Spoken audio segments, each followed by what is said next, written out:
Takou hlavnou motiváciou bolo znovu navrátenie krásy a úžitku tohto ovocného sadu, ktorý v podstate Stredná odborná škola lesnícka obhospodaruje.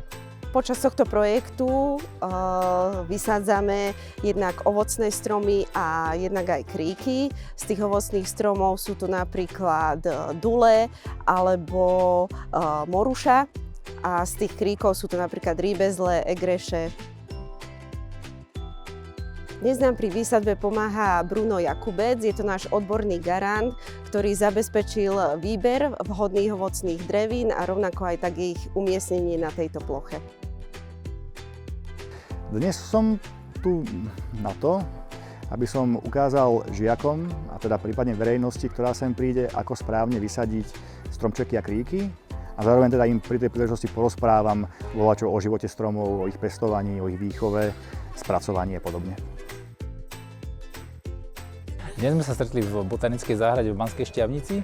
Zo spoločnosti GLS viacerí kolegovia z viacerých oddelení sme prišli sem podporiť projekt Sadíme budúcnosť. My ako generálny partner tohto projektu sa pravidelne každý rok zúčastňujeme podobných aktivít. Minulý rok sme niečo podobné urobili vo Zvolene, dneska sme prišli sem do Banskej Štiavnice.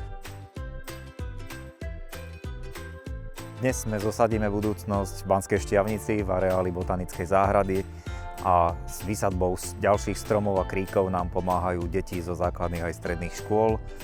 K výsadbe prebehla aj odborná prednáška, výklad, ako stromy správne sadiť a to my práve považujeme za veľmi dôležitú súčasť toho, že okrem toho, že sa stromy sadia, sa ľudia aj dozvedia, ako to robiť dobre.